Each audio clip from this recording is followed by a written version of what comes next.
Over the past few months, we've all been inundated with a classic economic term, tariffs. If you happen to be a home buyer, real estate agent, another mortgage loan officer, or anything like that, and you're wondering, how does that actually impact interest rates, something that really impacts our home buying process, we're going to discuss that now. There's two different ways of really looking at it. One we'll call the textbook theory, and the other, reality. My name's Evan Coppin, your VA originator, here to help explain. Now, my background, economics, loved it. That was my degree. That's what I got in school, went on to get an MBA in finance. So I just love sometimes analyzing these unique things when it comes to economics and how it can impact the business I'm in, mortgage loan origination and real estate, and how does that impact what we do. Over the last few months, we've all been just, again, inundated with the term tariffs, and the United States imposing tariffs, taking them back off countries, other countries firing tariffs against ours. It's honestly all over the place, but I like to think, hey, how's that going to impact our interest rates? When I'm talking with clients or real estate agents, letting them know where rates are moving, how's that actually going to impact things? Let's look at the textbook theory, because that's number one, and then we're going to talk about reality. Textbook theory, so I go back to my old thought process and my old macroeconomics book for things, is that, hey, if we increase tariffs on another country, then technically the host country, theoretically, the value of that currency should increase, which theoretically should increase the demand for that dollar. So like for the US dollar, we increase tariffs on another country, that should theoretically make our dollar stronger. It should mean that folks want to go ahead and produce more for it, and they all of a sudden want our currency more, which increases the demand for bonds and treasuries. And if you attach that, start attaching it to mortgage rates, you'll notice from previous videos I have, a big driver of mortgage rates is the 10-year Treasury yield, effectively the demand for the United States Treasury bond. Well, if the dollar value is increased, the demand for those Treasury yields, typically, theoretically, I should say, not typically, theoretically, on textbook theory here, would increase. Now, when that increases, people go, oh no, that means interest rates are going up. No, no, no. That means there's more demand, which means that technically, the United States on that 10-year Treasury yield can offer a lower yield because there's so many people that want it from in the country and around the world. So now all of a sudden with the demand going up, that oddly drives Treasury yield rates down because there's so much demand, you don't have to offer as much. Think about it, right? If you ultimately had all these people wanting something from you and you had to give them some kind of return, if there's a lot of options, people are going to be willing to accept less and less of a return. So you can lower that Treasury yield, which in turn, as we know from some other videos where I go deep into it, the Treasury yield, when it goes down, typically mortgage interest rates go down.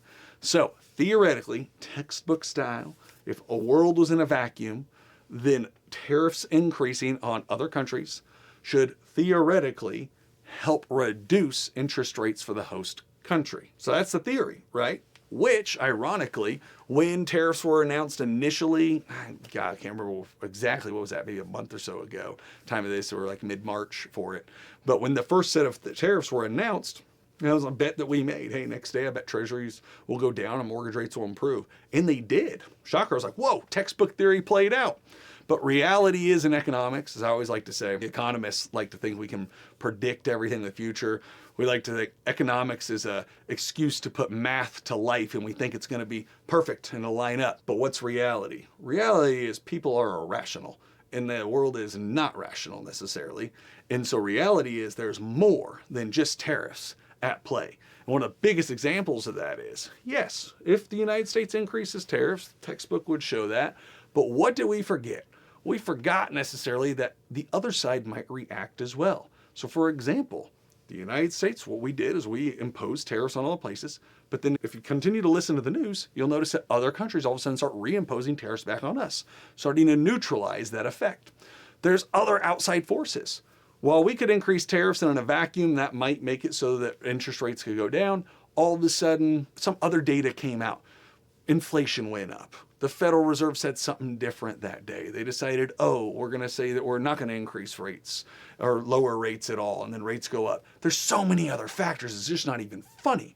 There was a class that we had to take for economics, econometrics, and how we'd have to all of a sudden start putting in all these input values for all the different variables that could affect our modeling. And I just remember going out to like the hundreds. And then it was, you're not even close to, there's no way you can physically impact or put all the variables that come into play to actually drive rates. So point is, in reality, tariffs could drive that and could make those changes, but there's so many other things that happen that it's not always the case, so it's not a guarantee. it does help weight the favor that we could see theoretically rates come down. And we did see that to some degree. However, all of a sudden, when other countries reimpose their tariffs, we started creating uncertainty. Uncertainty sometimes makes it to where all of a sudden rates might not do the same thing. All of a sudden, someone said something else. Economic news came out and it all shifted. All those variables from that classic econometrics class started to jumble it all up. So it made it so that the textbook theory hasn't quite proved out true. And in reality right now, rates, they've gone up, they've gone back down. It's kind of been all over the place. If we got a consistent message, I think, on tariffs, that might help some. But the reality is we haven't seen like the major drop that some folks were anticipating, because textbook isn't always reality.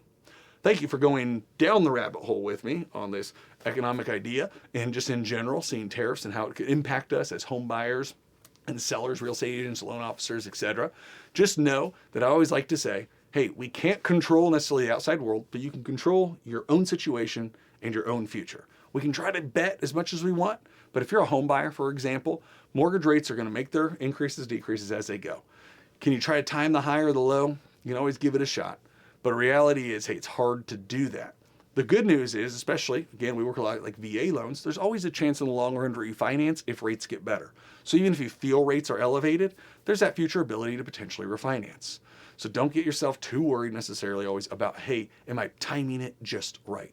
Because that's hard to do. My name's Evan Kaufman again. Hope this helped explain things. Feel free to ask any questions in the comments. Take care.